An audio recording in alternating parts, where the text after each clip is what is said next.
Good morning. Thank you so much for joining us for our Green Room chat this morning. I'm Denise McGovern, the Vice President of Communications here at the Dallas Symphony Orchestra. And this week we had a scheduled Green Room chat, but we decided to change it up at the last minute and honor one of our musicians who passed away this week, our friend and incredible musician, Ryan Anthony. So we have some special guests from the orchestra, and Kim will get started now. Good morning, Kim. Good morning. Here I am at the Meyerson Symphony Center, and this is a very sad week for the Dallas Symphony family.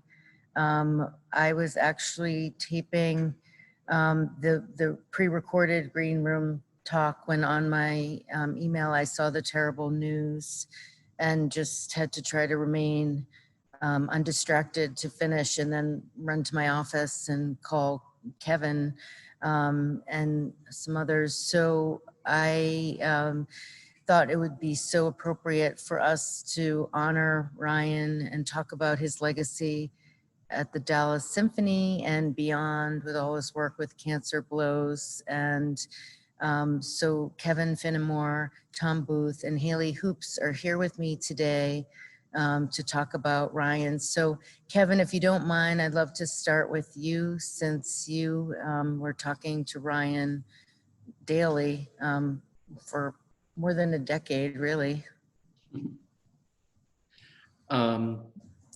Yes, he, boy, it's hard to find words. It's still sort of in shock. It's, I still feel like I can call him up and hear his voice, but yeah, we had gotten very close. We all lived in the same town. Tom, myself, and Ryan all lived in Sunnyvale, within a mile from each other. So we got very close. Ryan and I, we carpooled, and Tom, pretty much every day to work. And so that was actually a real special time because, we talk about all the other stuff and sort of formed a closer relationship. Just having that time going to work. Yeah, Ryan was, obviously we know he fought so hard, but just seeing the, the struggle up close, but he always loved going to work, even when he didn't feel good. He was able to do that, and it gave him a lot of purpose and a lot of drive. I mean, he loved to perform. That's something I like to tell people. I mean, we know how amazing of a trumpet player he was, but the thing that we got to witness sitting next to him on stage was that he actually loved performing as much or more than, the trumpet. He could have played any instrument, he was so talented, but he loved being on stage. That was sort of like his essence. Performing music for people, and that magic was what he stood for, and he did it better than anybody I've ever seen. So I guess, yeah, that's what I like to tell people this week. So if there's any other specific question. Well, I think I'll ask Tom. You retired in 2018, but you played with Ryan for a long time also, and I didn't realize that you all carpooled together, but how did your relationship change after you retired and you weren't seeing each other every day? Well, yeah, I was with Ryan for 14 seasons, and they really were the best part of my career. We did carpool. In fact, we had, along with Russ, we had sort of a redneck outings thing that we did together. We went to the Devil's Bowl Speedway. We went to roller derby. We did a lot of crazy stuff together. And on occasion, they would come over to my house. And I remember one occasion when they left at 5:15 in the morning so that they could get home and have breakfast before a 10 o'clock rehearsal. We had probably more fun than we should have. And I would echo what Kevin said. Ryan he was born to be a star on the stage. But as much of anything else, he there's nobody I could think of that could have brought the personalities together that he did for the Cancer Blows concerts. I mean, these are people with big egos, and they all just sort of selflessly showed up for those concerts. And I'm not sure there's anybody that could have done that as well as Ryan did. When I moved to Colorado, unfortunately, we communicated occasionally, but not as often as I'd have liked. The shock of it for me was that he always put on such a brave face and was always so positive that you always felt like it was never going to end. So it was a shock, but we communicated about each other's families, and I know that was very important to him. But I'll miss him a lot. Haley, you obviously play the horn, not the trumpet, but you're in the brass section with Ryan and probably have a little bit of a different perspective other than the universally positive view that we all have about Ryan. But, tell us about your interactions with him and also how he was a leader in the orchestra. Well, I sat 2 chairs away from Ryan. There was always at least one person in between us. And Ryan brought a class to the trumpet section and an elegance, because it was, honestly, I'm, one of the only women in the brass section. He's very gentle, and he treated us all really equally. And I never saw the trumpet section sort of get along so well. Like, they all of a sudden all started hanging out and having dinner together, which I thought was great. He had this just an elegance, and everyone was important to him. Every person in the section of the brass section was important. There was no big ego thing going on. And if he made a mistake, this is what I really, really remember about him, because he made mistakes, because we all make mistakes. He'd always laugh. And I'd be like, I'm going to laugh at my mistakes too. He always laughs. Did you hear how bad that sounded?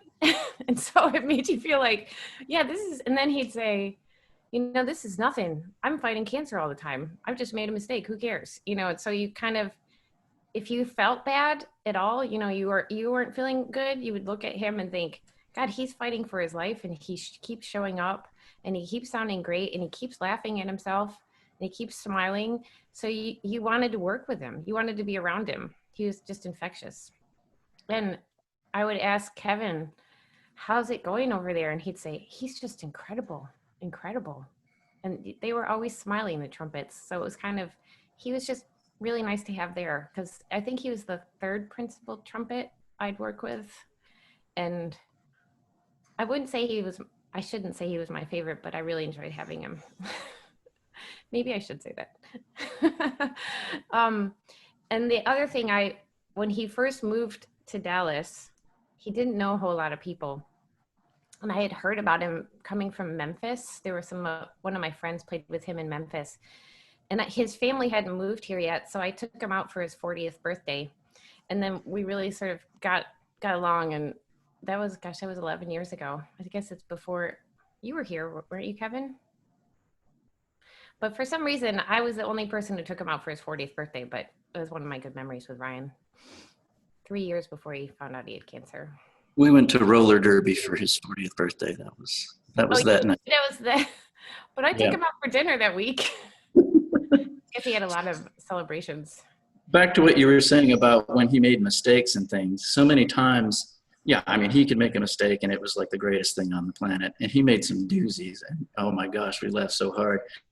But I remember several times driving home, I would be devastated. If I made a mistake, I'm like, oh my gosh. And so he had a thing. He called it duck feathers. He'd say duck feathers. It's just like the water rolling off your back.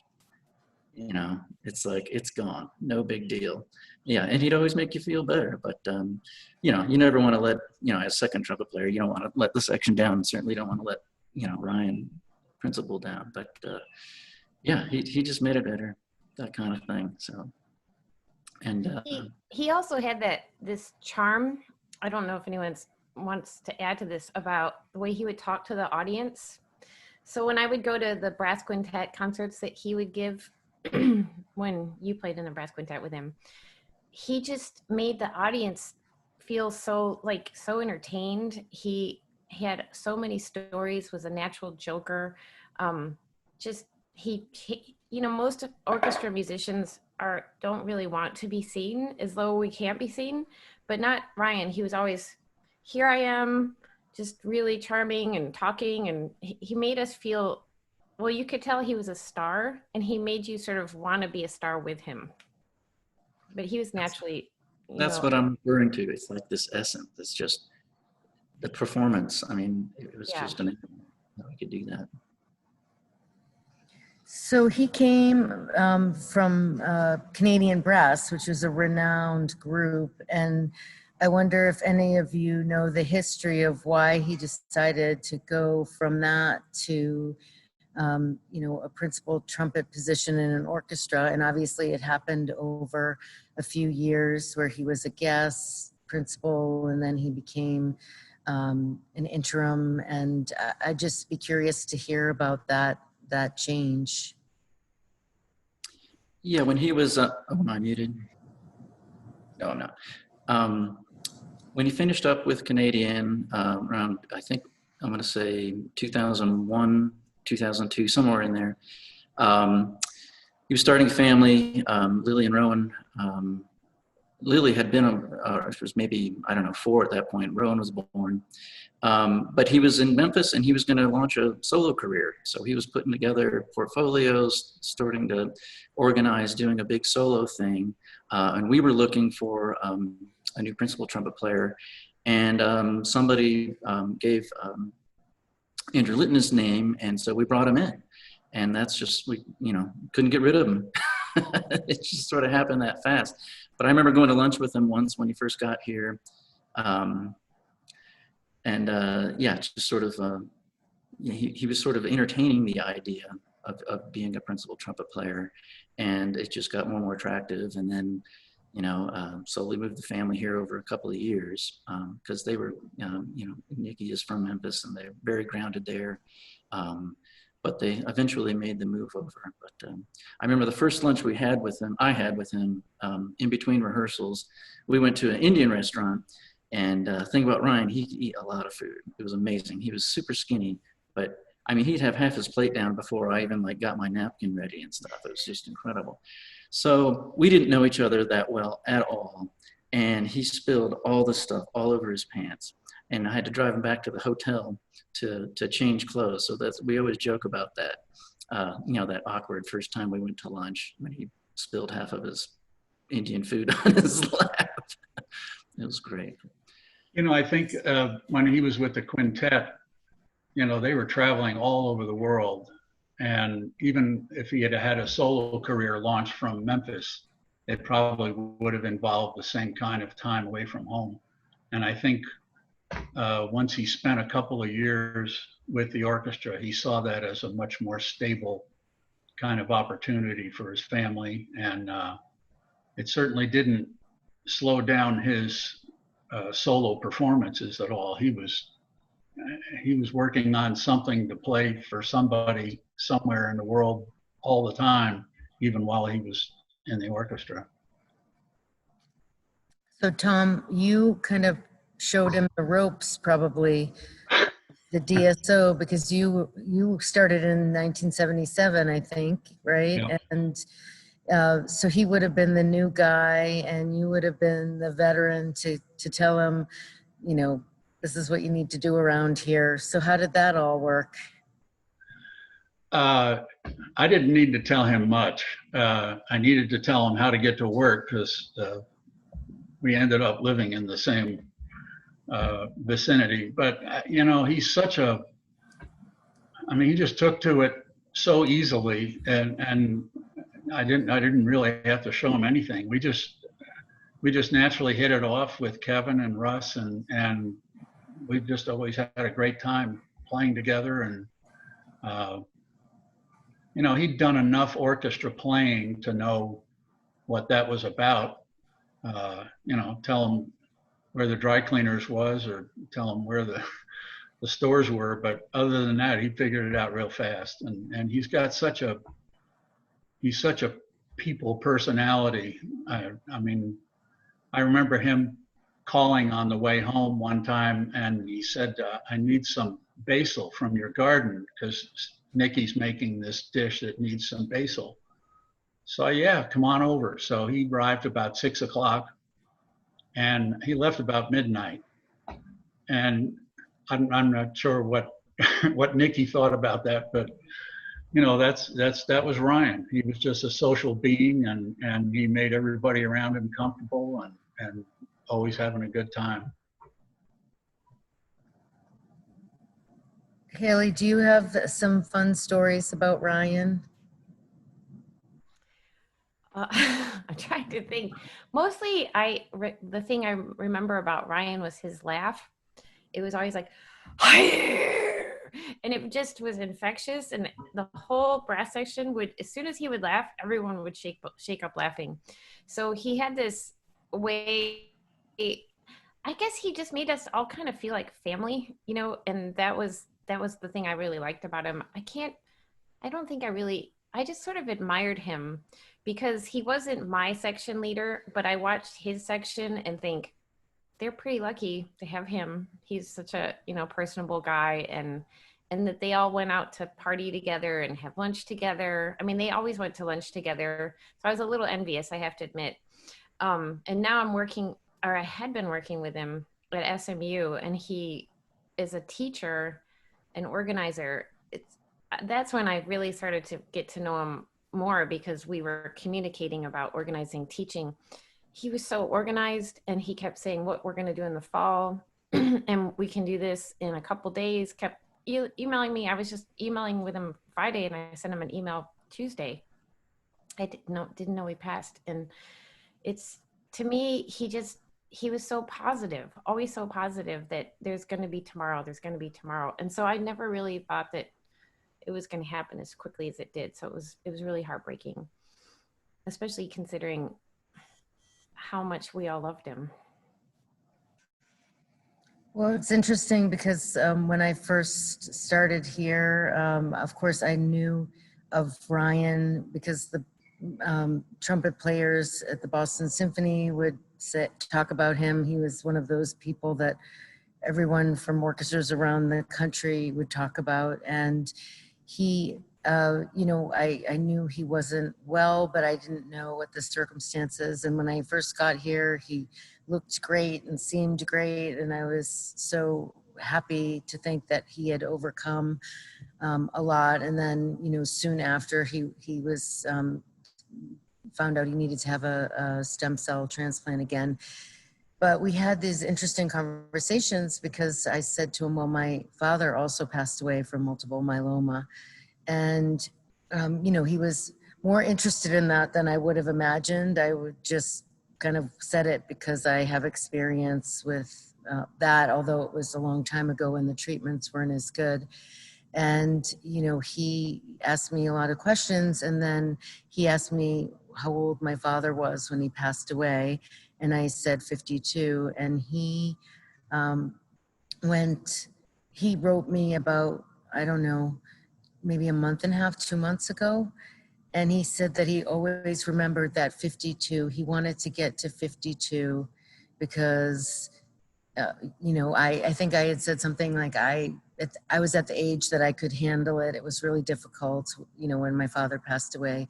And I think he was thinking his kids were, you know, in that age range that I was at the time. They're a little bit younger, but, and when I read that, I felt absolutely he's going to make it to 52. There's no question in my mind. If there's anyone in the world who sets a date and decides that they're going to make a goal, then it's Ryan Anthony. So, yeah, I was pretty shocked this week, even though I knew from a message a couple weeks ago that, you know, complications and challenges and with the treatments. But yeah, it was really just so strange simply because he had written me that message so recently about the 52 years old thing. So anyway, but I have to say Ryan helped me so much, even though he wasn't playing that much while I've been here 2.5 years. He wrote me really important emails. He called and talked to me about things. He never wanted to interfere, but always gave such wise advice and suggestions. And it meant a lot to me as someone coming into a new situation and getting information from someone like Ryan, who is so well loved and highly regarded, was very helpful and meaningful to me. But I never really got to spend a huge amount of time with him, but every interaction we had was so important to me. And, you know, I think that's the kind of guy he was, that no time was wasted. It was all about building something, whatever that is. And he seemed to be building so many things at the same time. His Cancer Blows is amazing, what he's done with that. And Nikki is his partner in all of that. And I wonder if you all can talk a little bit about those concerts. I know he probably mentioned his thinking and how he went about putting it all together. And I know some of you were more involved than others, but I'd be curious to hear about that, because it's a really big deal to put together events like that. Well, I'll start. I'll let Kevin talk more about the concerts in Dallas, but my daughter Christine put on several of those events here in Denver, and not coincidentally at a brewery. Her husband is a brewer, which was one of the happy developments of my moving here. But one of the highlights, one of my musical highlights in my career was at one of those occasions. I was playing piano and Ryan played Someone to Watch Over Me and Gabriel's oboe. And I almost can't talk about it. But those were very special times that we had up here, and they were sort of miniature in terms of the kind of personnel. We had a local big band come and play, and Ryan and Kevin both sat in with the big band, which was probably a highlight for both of them. But the big concerts in Dallas were just the most amazing thing. I still go on YouTube and look at some of the Vienna Philharmonic Fanfare and Song of Hope and those kinds of things that we recorded, I think at the first one of those. And it's just spectacular and unbelievable that all those people came together.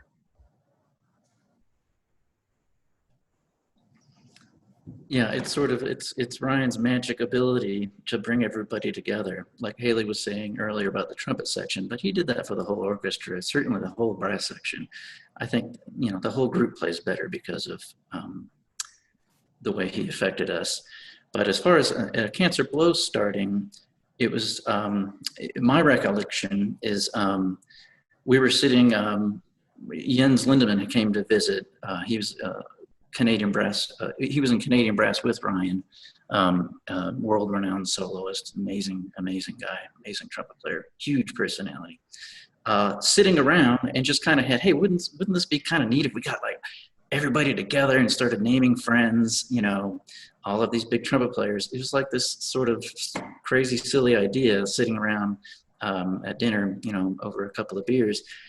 And the next thing you know, it's like, everybody's saying, hey, I'm coming. When are we doing this? How are we putting it together? And then he'd find some sort of, you know, funding, all this kind of stuff, and then venue. And then it just completely came together very quickly.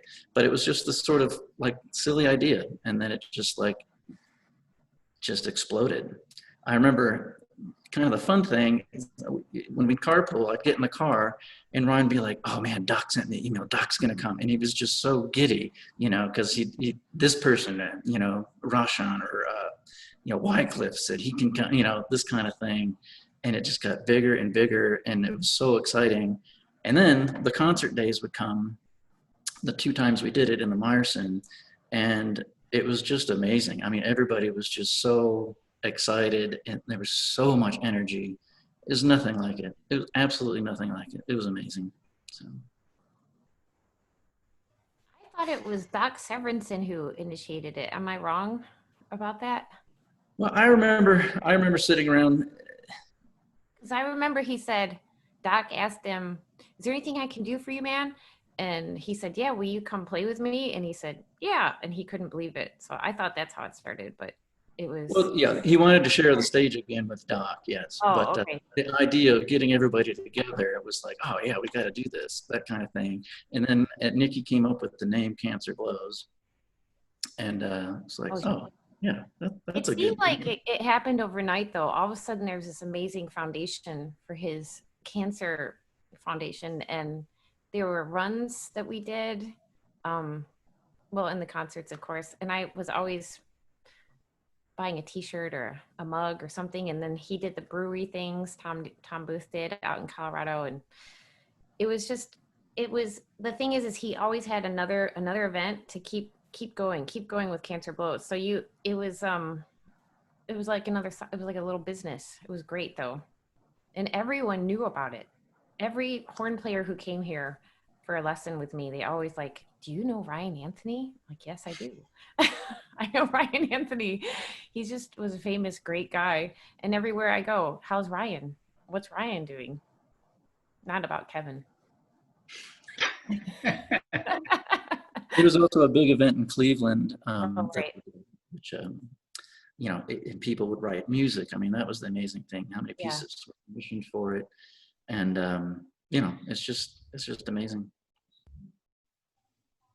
Well, actually, a common chorus since I started here, from board members, audience members, people I know in the business around the country, was how's Ryan doing? And, you know, if there was ever someone that so many people from so many walks of life cared about, it was Ryan Anthony. And in fact, yesterday I received an email that came through our customer service about from a guy who has the last name Anthony, who said he never had met Ryan Anthony, but had heard so much about Ryan Anthony.